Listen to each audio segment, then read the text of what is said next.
बिस्मिल्लाहिर्रहमानिर्रहीम। अस्सलाम वालेकुम डियर स्टूडेंट। आज हम पीरियोडिक टेबल में जो लास्ट टाइम हमने इलेक्ट्रॉनिक कॉन्फ़िगरेशन के बारे में ज़िक्र किया था, तो आपने ये जो है आप नोट कर लें कि क्रोमियम यानी आपके पास 6B का जो ग्रुप है, क्रोमियम, मोलिब्डेनम, टंगस्टन, सिबोरियम, इनकी इलेक्ट्रॉनिक कॉन्फ़िगरेशन जो है ये वायलेशन कर रहा है रूल से, ये ठीक नहीं है।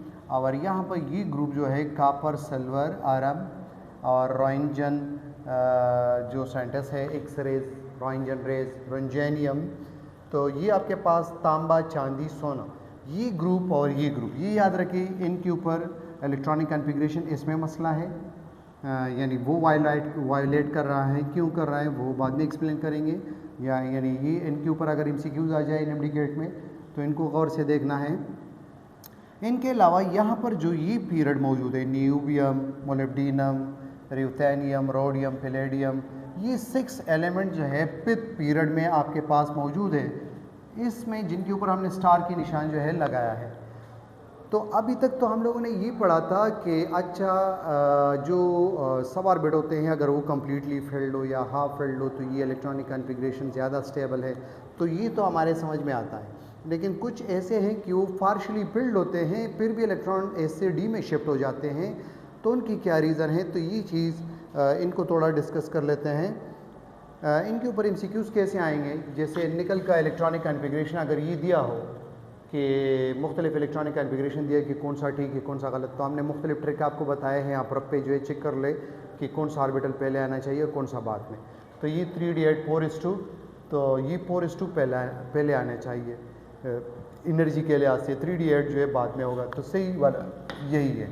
इसी तरह अगर सिल्वर का हो तो सिल्वर का क्रिप्टॉन का 36 एटॉमिक नंबर है, तो शॉर्टकट के तौर पर हम क्रिप्टॉन यहाँ पर लिखते हैं 4d9 तो इसमें क्या मसला है कि ये एक इलेक्ट्रॉन अगर यहाँ पर आ जाए तो ये हाफ फिल्ड हो जाएगा और ये वाला कम्प्लीटली फिल्ड हो जाएगा, तो ये इलेक्ट्रॉनिक कॉन्फ़िगरेशन सही है और ये गलत है। तो इस तरह के MCQs इनके ऊपर बन सकते हैं। गोल्ड जो है ये आपके पास जीनॉन, इनको शॉर्टकट के तौर पर यहाँ पर ले लिया और हमें ये नज़र आ रहा है कि जो एक्सपेक्टेड हमारे पास है कि 5d9 6s2, तो आपके यहाँ पर भी जो है एक इलेक्ट्रॉन शिफ्ट हो जाएगा और हमारे पास सही इलेक्ट्रॉनिक कॉन्फ़िगरेशन ये ज़्यादा स्टेबल होगी, इनकी एनर्जी जो है कम होगी, इनसे ज़्यादा स्टेबिलिटी आएगी।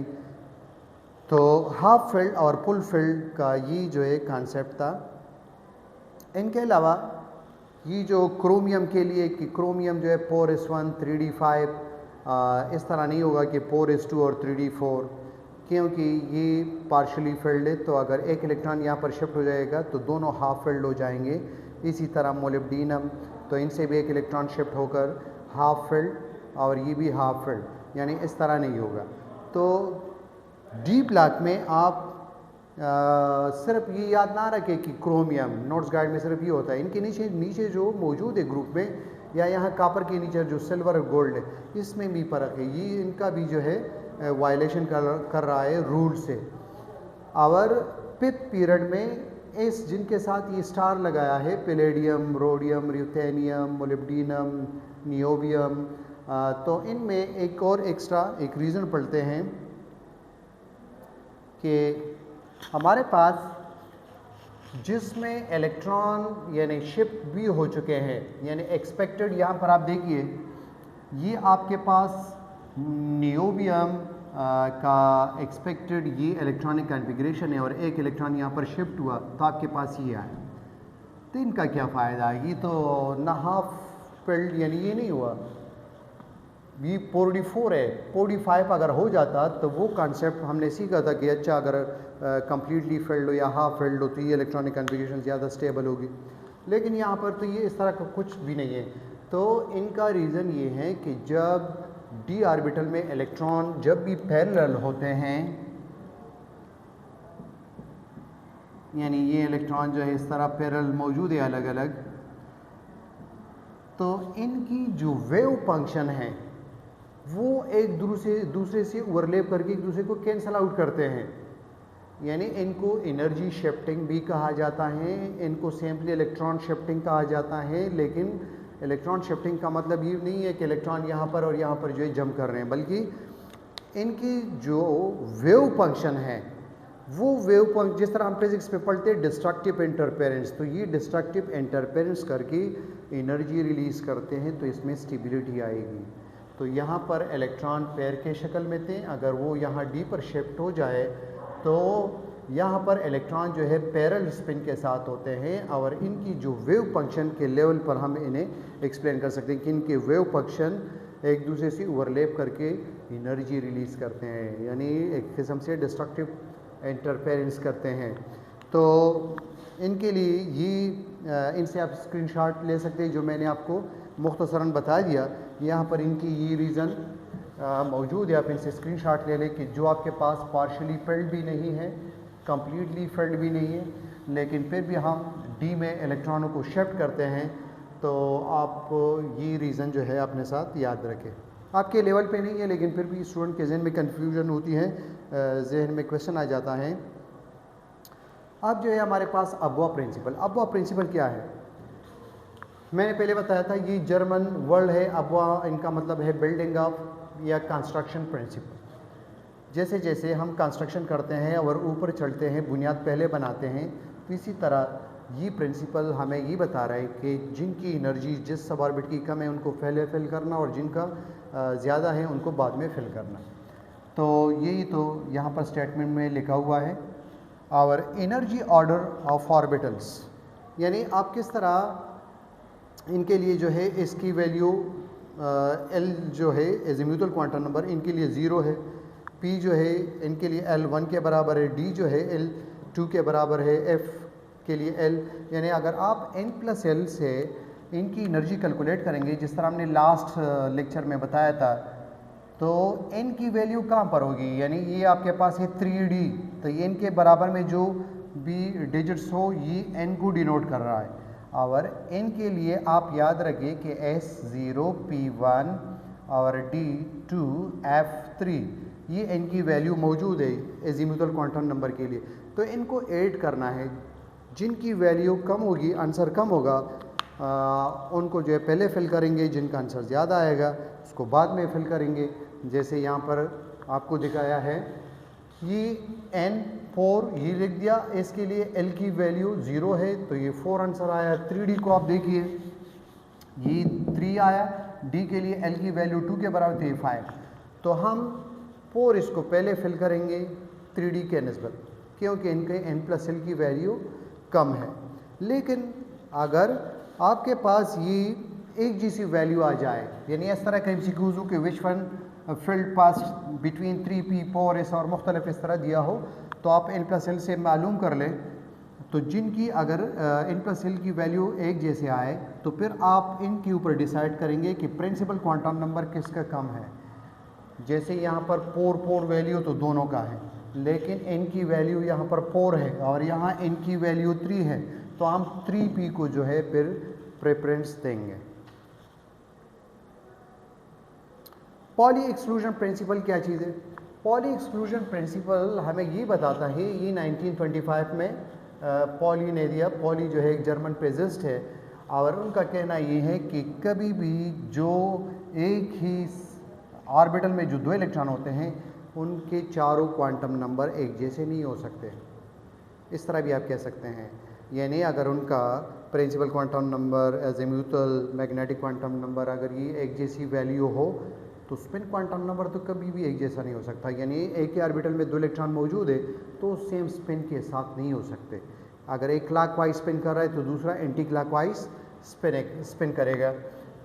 तो हमने यहाँ पर एग्जांपल लिया है कि हीलियम, इसमें एटॉमिक नंबर 2 है, 2 इलेक्ट्रॉन हैं, तो इनके जो इलेक्ट्रॉन है, यानी ये हीलियम का न्यूक्लियस, यहाँ पर ये के शेल, यहाँ पर 2 इलेक्ट्रॉन मौजूद है, तो 2 इलेक्ट्रॉन ये इसमें हैं, तो इनको एक को हम स्टेरिक निशान लगाते हैं और इनके लिए क्वांटम नंबर मालूम करते हैं। तो देखिए ये एक इलेक्ट्रॉन जो इसमें मौजूद है स्टेरिक से डिनोट किया। प्रिंसिपल क्वांटम नंबर इनके लिए N1, क्यों कि फर्स्ट शेल में है, तो इसलिए ये 1। दूसरा जो है इनका भी N1 होगा, क्योंकि ये भी यहाँ पर मौजूद है, फर्स्ट शेल में है, तो इनके लिए भी 1।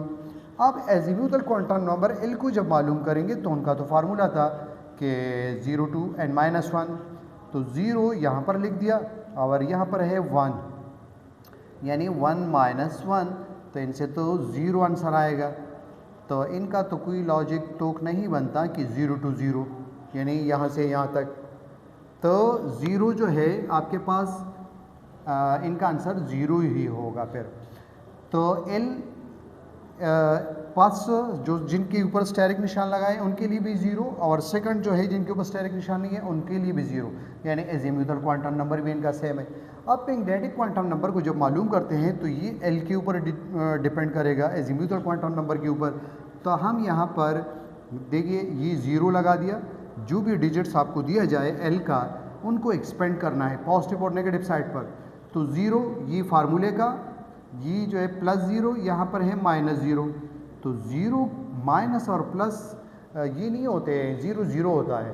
तो ये हमारे पास दोबारा जो है आप ये हटा सकते हैं, यानी आपके पास 0 ही आंसर होगा। फॉर एग्जांपल अगर एल की वैल्यू 1 होती तो मैं 0 से लेकर यहाँ +1 यहाँ -1, तो ये 3 डिजिट्स आते हैं। लेकिन यहाँ पर जो 0 है तो हमने यहाँ पर 0 लगा दिया, +0 और -0 मैथ्स में नहीं होता, तो आपके पास यही 0 वापस जो है आंसर आएगा। तो मैग्नेटिक क्वांटम नंबर ये भी 0 है। इसका मतलब क्या हुआ कि आपके पास इलेक्ट्रॉन जो पास शेल में है K में, वो फिर इस L की वैल्यू अगर 0 हो तो इनका मतलब कि ये इसमें मौजूद है।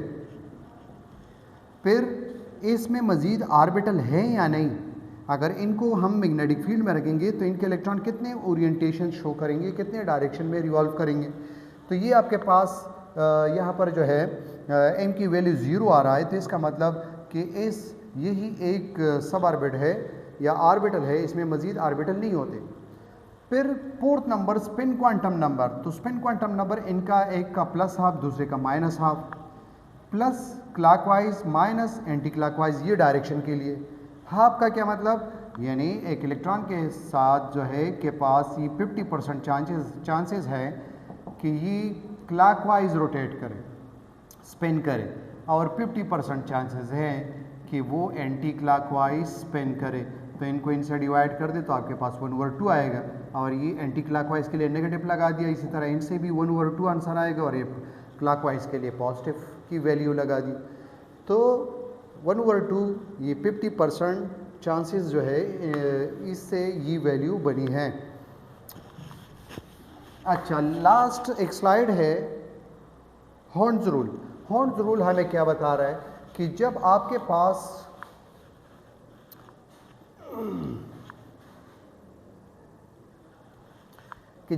पास जो है डीजेनरेट ऑर्बिटल्स अगर आ जाए, तो इलेक्ट्रॉनों की अगर फिलिंग करना हो तो पहले जो है हम अलग अलग उसे फिल करेंगे, पैरेलल स्पिन के साथ फिल करेंगे। लाइट चली गई, मैं विंडो खोल कर जो है बाकी आपको बोर्ड पे समझाता हूँ।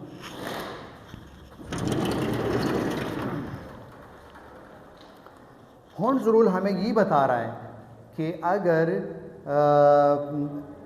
हमें इलेक्ट्रॉनों की फिलिंग करनी है और डीजेनरेट ऑर्बिटल अवेलेबल है, जैसे आपके पास है कार्बन का एटॉमिक नंबर 6, तो मैं क्या कर सकता हूँ इनके साथ 1s2 2s2 2p, तो यहाँ पर हम सब ऑर्बिट में तो कंबाइनली इस तरह शो कर दी कि 2p2।